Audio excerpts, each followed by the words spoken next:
Hello everyone, my name is Manoj Kumar Sani and welcome to Paragon Online Study Center. Last class में हम पढ़ चुके थे कि सोइल प्रोफाइल के बारे में हम पढ़ चुके थे और सोइल कंपोनेंट्स के बारे में हम पढ़ चुके थे। सोइल कंपोनेंट्स में हमने पढ़ा था two types of soil components. वहां पे हमने पढ़ा था सॉलिड पार्ट और पोर्स। सॉलिड्स के अंदर हमने पढ़ा थे मिनरल्स एंड ऑर्गेनिक मैटर, और पोर्स के अंदर हमने पढ़े थे वाटर, लिक्विड एंड गैसेस के बारे में। ठीक है, जो सॉलिड्स के अंदर जो मिनरल्स होते हैं वो होते हैं 45%, और जो ऑर्गेनिक मैटर होता है वो होता है हमारा 5% होता है, और जो गैसेस होती है वो हमारी 5% होती है, और सॉरी 25% होती है, एंड वाटर जो लिक्विड होता है वो हमारा होता है 25%। ठीक है, तो हमारा लास्ट क्लास के अंदर जो हमने कल पढ़ा था उसमें हमने सॉइल प्रोफाइल के बारे में भी देख लिया था, और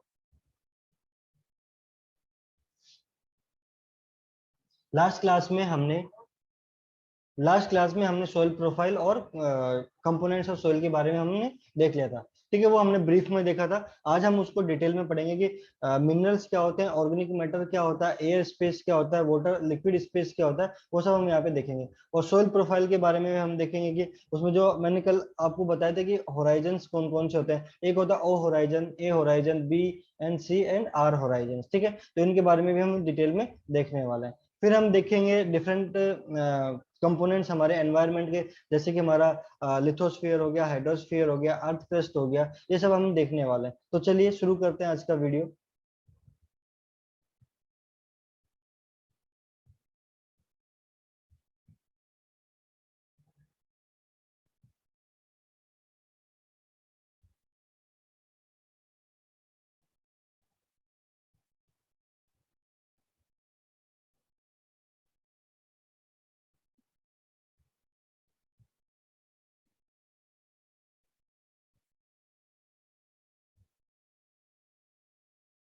तो सबसे पहले हम देखेंगे कि मिनरल्स क्या होते हैं।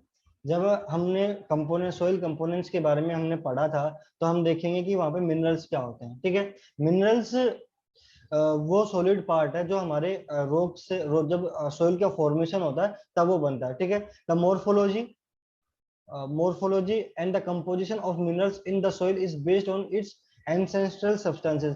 यानी कि जो मिनरल मैटर है, जो उसका जो कंपोजिशन है, जो उसकी मोर्फोलॉजी है, जो सोइल के अंदर जो मिनरल्स हैं वो किस पे डिपेंड करते हैं, सोइल जिस मटेरियल से बनी हुई है उसके ऊपर डिपेंड करते हैं। ठीक है, अब जो मेनली जो सोइल है, जो मिनरल्स है वो कहाँ से निकलते हैं, weathering of rocks. Weathering of rock मतलब कि हमारी चट्टान का अपघटन।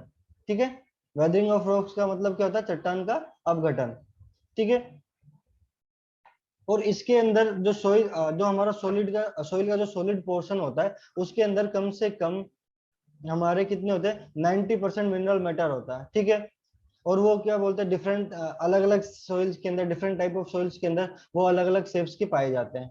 ठीक है, और जो लार्ज पार्ट होता है हमारा मिनरल मैटर का, वो canker soil, stone, sand, silt, in soil के अंदर सबसे ज्यादा पाया जाता है। ठीक है, अगर हम इसको जो मैंने बताया इसको अगर हम हिंदी में देखें तो हम यहाँ पे देख सकते हैं, मृदा में खनिज पदार्थों का आकार एवं संगठन उनके पैतृक पदार्थों के अनुसार होता है। ठीक है, पैतृक पदार्थों के अनुसार मतलब कि जिस पदार्थ से जो हमारी मृदा है, जो सोइल है वो बनी है, उसके ऊपर डिपेंड करेगा कि जो उसका आकार है, उसका जो संगठन है वो किस तरह का होगा। ठीक है, और जो ठोस मिनरल्स का जो ठोस भाग होता है वो हमारा 90% क्या होता है, मिनरल्स होता है, और उसकी अलग अलग आकार और शेप होती है। ठीक है, आगे बढ़ते हैं। अब बात करते हैं ऑर्गेनिक मैटर की। ऑर्गेनिक मैटर हमारा क्या होता है, जिसको हम कार्बनिक पदार्थ बोलते हैं। ठीक है, जो कार्बनिक पदार्थ होता है ये हमको कहाँ से मिलता है, प्लांट्स एंड एनिमल्स, यानी कि कहाँ से, प्लांट्स एंड एनिमल, पशु पशु और पौधों से ये हमको यहाँ पे मिलता है। ठीक है,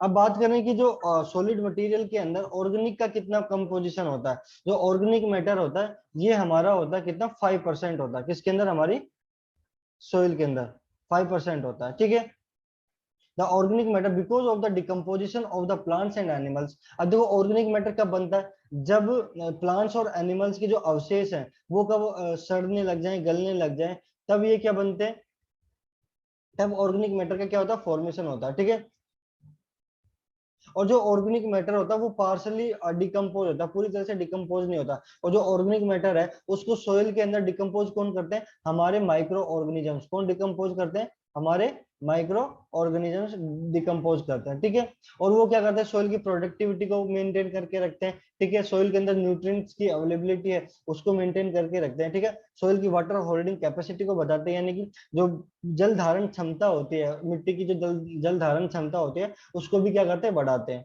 ठीक है। कौन बढ़ाता है, हमारा ऑर्गेनिक मैटर बढ़ाता है। सोइल की टेक्सचर को, यानी कि सोइल की जो संरचना होती है, मृदा की जो संरचना होती है उसको भी क्या करता है, बढ़ाता है, ठीक है। और जो मृदा है क्या बोलते हैं, अगर वो कार्बनिक है उसके अंदर का ऑर्गेनिक मैटर क्या होता है, ज्यादा होते हैं, तो ये सारी की सारी जो प्रॉपर्टीज है हमारी, ओवरऑल हम कह सकते हैं कि जो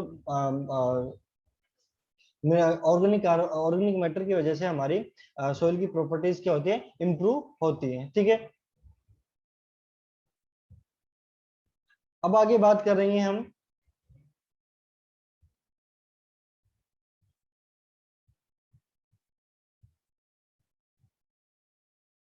अब बात करते हैं सॉइल वाटर की। अब जो सॉइल वाटर का जो कंपोजिशन होता है हमारे सॉइल के अंदर, वो हमारा कितना होता है, 25% होता है। कितना होता है, 25% होता है, ठीक है। अब जो सॉइल वाटर होता है, ये जो सॉइल के पोर्स होते हैं उसके अंदर क्या होता है, इकट्ठा हुआ रहता है, ठीक है। हम हिंदी में इसको हिंदी में ऐसे बोल सकते हैं, जल मृदा रंग रुद्राक्षों में परिवर्तनीय बलों की मात्रा से धारित होता है, ठीक है। यानी कि जो रुद्रांशों का मतलब होता है पोर्स। क्या होता है इसका मतलब, इसका मतलब होता है पोर्स। कि पोर्स क्या होते हैं, ठीक है। इन्हीं पोर्स के अंदर क्या होता है, हमारा वाटर क्या होता है, पानी क्या होता है, वहां पे रुका हुआ रहता है, वहां पे धारित रहता है, ठीक है। और ये क्या है, पौधे हमारे जो प्लांट्स है उसके पोषण के लिए भी काम में आता है, उसके न्यूट्रिशन के लिए भी काम में आता है, ठीक है। हम यहाँ पे देख सकते हैं, by composition soil water forms 25% of spot, यानी कि कितना परसेंट होता है, 25% ये हमारे सोइल के अंदर होता है। ये प्लांट की डेवलपमेंट के लिए, प्लांट के न्यूट्रिशन के लिए बहुत ही हेल्पफुल होता है, ठीक है। अब मैं आपको एक चीज यहाँ पे बता देता हूँ कि जो ये पीपीटी के थ्रू आपको पढ़ाया जा रहा है, इसके अंदर हिंदी मीडियम और इंग्लिश मीडियम दोनों मीडियम के छात्रों के लिए ये यूजफुल है, ठीक है। आपको नोट्स भी इसी फॉर्म में आपको आपके टेलीग्राम ग्रुप पे मिलेंगे, ठीक है। जो सोइल वाटर है वो डिपेंड करता है कि सोइल का टेक्सचर कैसा है, यानी कि उसकी संरचना कैसी है, ठीक है। सोइल की संरचना कैसी है, सोइल का कंपोजिशन कैसा है, यानी कि सोइल का फॉर्मेशन कैसा है, ठीक है। उसके अंदर ऑर्गेनिक मैटर कितना है, इनऑर्गेनिक मैटर कितना है, ठीक है। ये इन सब पे क्या करता है, हमारा सोइल वाटर मृदा जल क्या करता है, निर्भर करता है कि उस सोइल के अंदर कितना होगा, ठीक है। लेकिन एवरेज हम मान के चलते हैं कि सोइल वाटर कितना होता है, 25% होता है। अब बात करते हैं हम सोइल एयर की, यानी कि मृदा वायु की, वो कितनी होती है।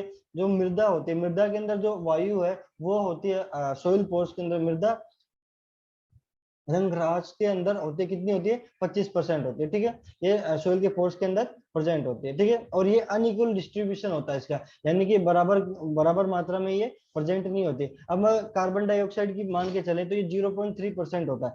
जो सोइल के अंदर जो कार्बन डाइऑक्साइड है वो कितना होता है, हमारा 0.3% होता है, 0.3% होता है, ठीक है। ये तो सोइल के अंदर की बात हो गई। लेकिन ये ज्यादा होता है किसके कंपेरिजन में, देखो हमारी सोइल के अंदर सोइल के अंदर जो एयर का जो परसेंटेज है वो हमारा कितना है, 25%, सॉरी 25% कंपोजिशन होता है, ठीक है। एयर कितनी होती है, 25% होती है। अब इस एयर में सोइल के अंदर जो कार्बन डाइऑक्साइड है, CO2 है, वो हमारी कितनी है, 0.3% होता है, ठीक है। अब बात करें एटमोस्फियर की, एटमोस्फियर एयर की बात करें, तो एटमोस्फियर एयर के अंदर जो कार्बन डाइऑक्साइड है वो होती है हमारे पास में 0.03% होती है, ठीक है। ये चीज, इस चीज का ध्यान रखना। सोइल के अंदर जो कार्बन डाइऑक्साइड की वॉल्यूम है वो हमारी क्या होती है, अलग होती है। और जो हवा होती है, हमारी जो वायु होती है, उसके अंदर जो हमारा कार्बन डाइऑक्साइड की जो वॉल्यूम है वो क्या होती है, अलग होती है। सोइल के अंदर ज्यादा होती है, एयर के अंदर थोड़ी कम होती है, ठीक है।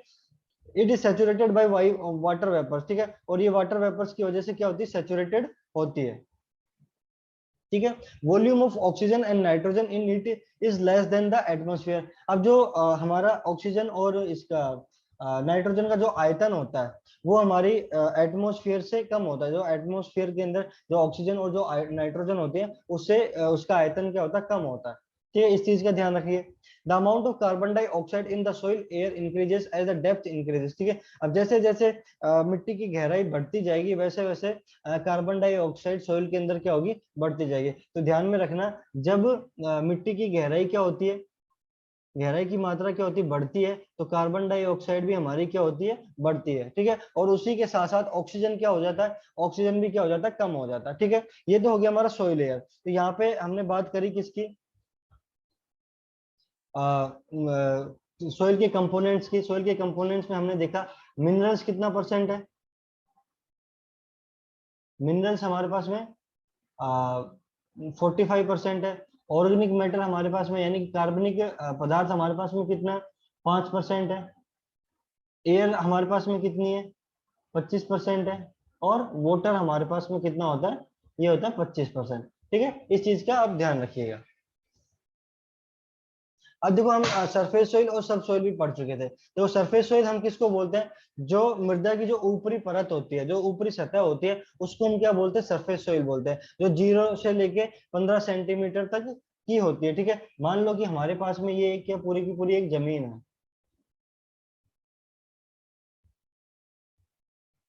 ठीक है, ये हमारे पास में क्या जमीन है पूरी की पूरी। तो जो ये ऊपर की जो ये लेयर होगी, यानी कि आप मान लो कि ये हमारे पास में कितनी परसेंट है, ये आप मान लो ये हमारे पास में इसकी जो गहराई है वो है 0 से लेके 15 सेंटीमीटर। ठीक है, यानी कि 0 से 15 सेंटीमीटर तक जो लेयर होगी उसको हम क्या बोल लेंगे, सरफेस सोइल बोलेंगे। ठीक है, इसका ध्यान रखना। इसके ऊपर हम खेती करने के लिए जो अलग अलग औजार हैं, जो इम्प्लीमेंट्स हैं, इक्विपमेंट्स है, वो यूज करते हैं। अलग अलग मशीनरी को यूज यहाँ पे किया जाता है। ठीक है, उसके बाद आता है हमारा सबसोइल। सबसोइल यानी कि 15 सेंटीमीटर के बाद में जो जो हमारी सोइल आती है उसको हम क्या बोलते हैं, सबसोइल बोलते हैं। ठीक है, और जो हमारे जो एंसेस्ट्रल मैटर होता है वहां तक वो जाती है, और उसको हम क्या बोलते हैं, अवमृदा भी।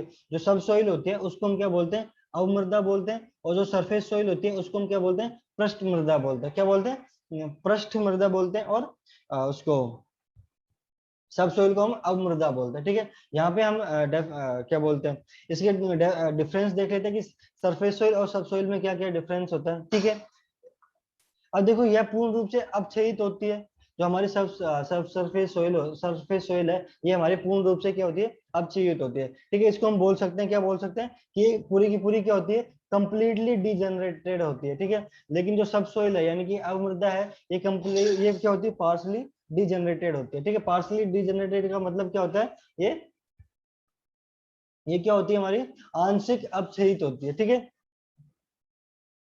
फिर आप जो सोइल जो हमारी सरफेस सोइल होती है, ये हमारी क्या गुड सोइल होती है। इसके अंदर और गैसेस का एक्सचेंज होता है, कहाँ से, सोइल एयर से एटमॉस्फेयर के बीच में गैसेस का क्या होता है, एक्सचेंज होता है। लेकिन जब सब सब सोइल होती है, यहाँ पे गैसेस का कोई भी एक्सचेंज नहीं होता है। तो ये हमारे फर्स्ट 2 पॉइंट्स हो गए। ठीक है, फिर बात करते हैं थर्ड पॉइंट की। जो हमारा सरफेस सोइल है, जो पृष्ठ मृदा है, उसके अंदर हमारे क्या होते हैं, ऑर्गेनिक मैटर पाया जाता है। ठीक है, लेकिन जो सब सोइल होता है उसके अंदर ऑर्गेनिक मैटर थोड़ा कम पाया जाता है। ठीक है, कार्बनिक मैटर क्या होता है, कम होता है। ठीक है, सब सरफेस सोइल के अंदर हमारे पास में माइक्रो ऑर्गेनिजम्स, जो हमारे सूक्ष्म जीवाणु हैं, वो क्या होते हैं, ज्यादा पाए जाते हैं। उनकी एक्टिविटी क्या होती है वहां पे, ज्यादा होती है। ठीक है, लेकिन जो सब सोइल होती है, जो हमारी अवमृदा होती है, उसके अंदर माइक्रो ऑर्गेनिजम्स की एक्टिविटी क्या होती है, थोड़ी कम होती है। ठीक है, ये हो गया। फिर बात करते हैं जो हमारे सब सरफेस सोइल है, ये क्या होती है, फर्टाइल भी होती है। ठीक है, इसमें उपजाऊ होते हैं। इसके अंदर जो न्यूट्रिएंट्स होते हैं, हमारे अधिकतम जो पोषक तत्व होते हैं वो क्या होते हैं, ज्यादा होते हैं। ठीक है, और जो सरफेस सोइल होती है, इसका रंग हमारा गहरा भूरा होता है। ठीक है, यानी कि ब्राउन कलर का होता है। और जो हमारी अवमृदा सब सोइल होती है, उसका कलर थोड़ा हमारा लाइट येलो होता है। ठीक है, हल्का पीला होता है। ठीक है, तो ये हमने यहाँ पे देखा।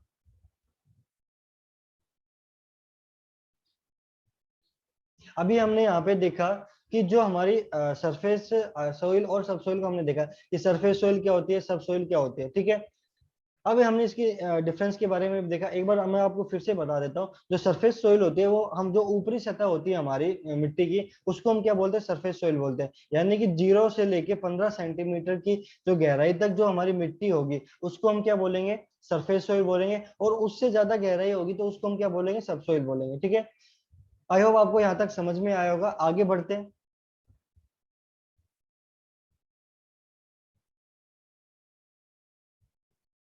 ठीक है, आगे आगे बढ़ते हैं।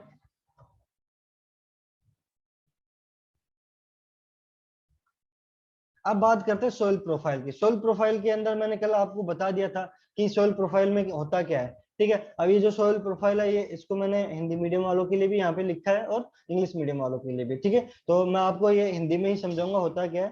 ठीक है, तो देखो सोइल प्रोफाइल है, ये हमारी अलग, जो हमारी मिट्टी होती है, सोइल होती है, उसकी अलग अलग लेयर्स को यहाँ पे बताती है। ठीक है, अलग अलग लेयर्स को कैसे बताएगी, ठीक है, वो हम यहाँ पे देखते हैं।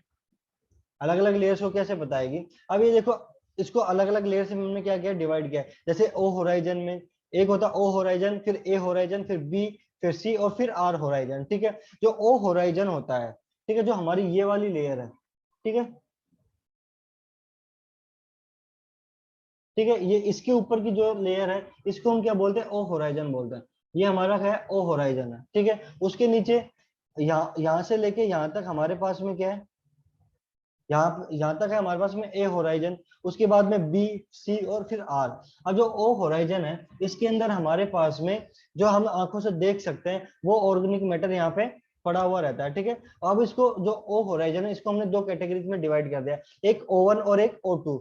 O1 के अंदर तो हमारे पास में जो सड़े गले पदार्थ होते हैं, ठीक है, जो ऑर्गेनिक मैटर होता है, वो क्या होता है, पड़ा हुआ रहता है। ठीक है, और जो O2 होराइजन है, O2 लेवल है, वहां पे हमारे जो ऑर्गेनिक मैटर है, उसका क्या होता है, डिकम्पोजिशन होता है।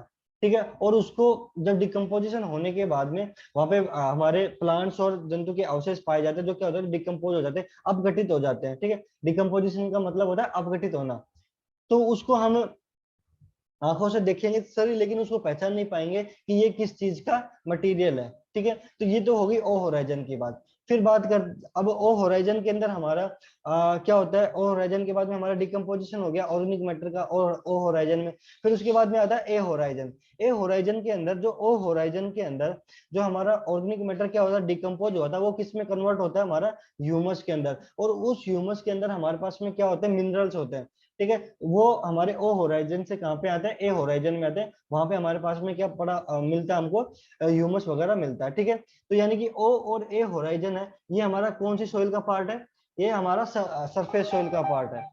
किसका पार्ट है, सरफेस सोइल का पार्ट है। ठीक है, फिर आता है हमारे पास में बी होराइजन। तो बी होराइजन है, ये हमारा ओ होराइजन और ए होराइजन के बाद में आता है। ठीक है, और इसको हम क्या बोलेंगे, सब सोइल, सब सोइल रीजन बोल सकते हैं, सब सोइल लेयर भी बोल सकते हैं। ठीक है, इस लेयर के अंदर हमारे क्या था, इसके अंदर हमको मिनरल्स वगैरह, एल्यूमिनियम ऑक्साइड्स वगैरह, इसकी मात्रा क्या होती है, यहाँ पे ज्यादा होती है। ठीक है, और यहाँ पे धीरे धीरे धीरे धीरे ऑर्गेनिक मैटर की जो अमाउंट है, वो क्या हो जाती है, कम हो जाती है। फिर आता है हमारे पास में सी होराइजन, जिसको हम सब स्ट्रेटम भी बोलते हैं। इसके अंदर सी और आर, देखो सी के अंदर तो थोड़ी बहुत चट्टाने पत्थर वगैरह आने लग जाते हैं, लेकिन जो आर होराइजन होता है, इसके अंदर कंप्लीटली कठोर हार्ड हार्ड रॉक्स आ जाते हैं। ठीक है, जिसको हम तोड़ नहीं सकते इजीली। ठीक है, तो ये बात होगी हमारी सोइल प्रोफाइल की। आप यहाँ से जो मैंने बताया सब यहाँ पे लिखा हुआ है। ठीक है, ओ होराइजन क्या होता है, ए होराइजन क्या होता है, बी होराइजन क्या होता है, सी होराइजन क्या होता है। ठीक है, आगे बढ़ते हैं। और इंग्लिश मीडियम वालों के लिए मैंने इसको इंग्लिश में भी दिया गया है, दिया हुआ। ठीक है, तो जो हमारा अपर लेयर होती है, उसको हम ओ होराइजन ऑर्गेनिक मैटर वाली लेयर बोलते हैं। फिर हमारी सरफेस लेयर आते हैं, फिर सब सोइल आते हैं, फिर सब स्ट्रेटम आते हैं, फिर बेडरॉक आते हैं। ये सारा का सारा मैंने आपको एक्सप्लेन किया है। आप अपने जो हिंदी मीडियम वाले, वो हिंदी में यहाँ से नोट्स बना सकते हैं, जो इंग्लिश मीडियम वाले, वो इंग्लिश में नोट्स बना सकते हैं। ठीक है, ये हो गई हमारी ओ होराइजन की बात हो गई। ठीक है, सोइल सोइल प्रोफाइल की बात हो गई। यहाँ पे हमने डिटेल में हमने देख लिया कि ओ होराइजन क्या होता है, ए होराइजन क्या होता है, बी होराइजन क्या होता है, सी क्या होता है, और आर क्या होता है। ठीक है, ये सब हमने देख लिया। आगे बढ़ते हैं। अब बात करते हैं, कुछ टर्म्स आती हैं, जैसे कि हमारी अर्थ क्या होती है, एटमोस्फियर क्या होता है, हाइड्रोस्फियर क्या होता है, लिथोस्फियर क्या होता है, और क्या बोलते हैं उसको, अर्थ क्रस्ट क्या होती है, रॉक्स क्या होती है, ये सारी की सारी यहाँ पे हमारी इसके बारे में हम यहाँ पे देखने वाले हैं। ठीक है, तो सबसे पहले हम देखते हैं कि जो अर्थ है, अर्थ अर्थ क्या है। देखो ये अर्थ हमारा एक प्लेनेट है, जो हमारे 9 प्लेनेट में से एक है, और यहीं पे हमारी क्या है, लाइफ एग्जिस्ट करती है। बाकी प्लेनेट्स का भी साइंटिस्ट रिसर्च करते हैं, जो हमारे एस्ट्रोनॉट्स वगैरह हो जाते हैं वहां पे चेक करते हैं।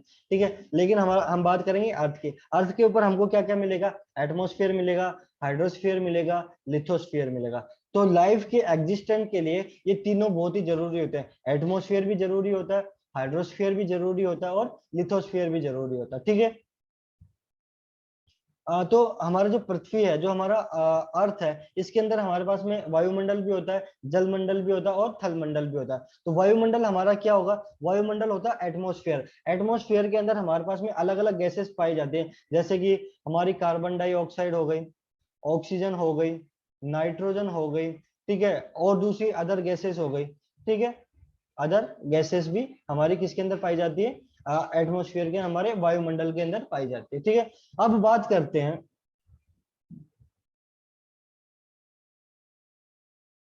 और जो हमारा एटमोस्फेयर, जो वायुमंडल है, ये हमारे जल मंडल यानी कि हाइड्रोस्फीयर से क्या होता है, थोड़ा हल्का होता है। ठीक है, और इसका जो जो हमारा सी लेवल से जो इसका प्रेशर होता है, वो हमारा कितना होता है, 14.6 पॉइंट पर इंच, यानी कि हर एक इंच के ऊपर कितना दबाव होता है, 14.6 पॉइंट का क्या होता है यहाँ पे दबाव होता है। ठीक है और जो एटमोस्फियर है, ये हमारे अर्थ का केवल कितना पार्ट है, 0.03% ही पार्ट है। अब इसके अंदर हमारे पास में गैस, अलग अलग गैसेस का मिक्सचर भी होता है, जिसमें नाइट्रोजन, कार्बन डाइऑक्साइड, ऑक्सीजन, और दूसरी अदर अदर गैसेस भी, जैसे हीलियम हो गई, आर्गन हो गई, नियोन हो गई, क्रिप्टोन हो गई, जिनोन हो गई। ये सारी की सारी हमारे यहाँ पे पाई जाती है। ठीक है, अब बात करें यहाँ पे ऑक्सीजन कितना पाया जाता है। ऑक्सीजन हमारा करीब करीब 21%, 21% के आसपास यहाँ पे पाया जाता है। एग्जैक्ट डेटा देखें तो वो कितना हमारा 20.7% है। ठीक है, नाइट्रोजन हमारा कितना है यहाँ पे है नाइट्रोजन हमारा 79.9% है। ठीक है, करीब करीब 80% के आसपास है। और जो हमारा वाटर वेपर्स है, वो हमारा कितना है, 0.17% है। और कार्बन डाइऑक्साइड वो कितना, 0.03% है। और दूसरी गैसेज है, वो कितनी है, 1.33% है।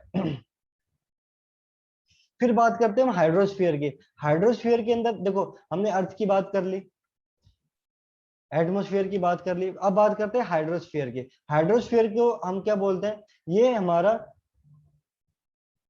हाइड्रोस्फीयर, हमारा जो जलमंडल है, ये वो लेयर है जो क्या करती है, लिथोस्फीयर भूमंडल को क्या करती है, कवर करती है। ठीक है, जो जलमंडल है, ये भूमंडल को क्या करता है, कवर कर लेता है। ठीक है, तो यहाँ पे देखते हैं कि जो हमारा हाइड्रोस्फीयर है, ये हमारे अर्थ का केवल कितना परसेंट है, 6.9% है। यानी कि करीब 7% के आसपास हमारा क्या है, हाइड्रोस्फीयर है। हमारी अर्थ का क्या है, हाइड्रोस्फीयर है। ठीक है, लेकिन जो जल का कुल आयतन है, समुद्र की सतह से जो जमीन के स्तर से जो ऊपर होता है, वो करीब करीब उस जमीन के आयतन का कितना होता है, 15 गुना होता है। यानी कि जो हमारे अर्थ के अंदर जो वाटर है, वो हमारे जमीन के आयतन से 15 गुना होता है। ठीक है, ये बात हो गई हमारी हाइड्रोस्फीयर की, जलमंडल की बात हो गई। ठीक है, अब बात करते हैं हम लिथोस्फीयर की। ठीक है, जो लिथोस्फीयर है, इसको हम, ये क्या होता है हमारा, पानी से कवर होता है, अलग अलग गैसेस से कवर होता है, दूसरे अलग अलग एक्वस पार्टिकल से क्या होता है, कवर होता है। ठीक है, इसके अंदर हमारे पास में जो लिथोस्फीयर है, इसके अंदर हमारे पास में 93.2% हमारे क्या है, लैंड है, जमीन है, क्या है, जमीन है।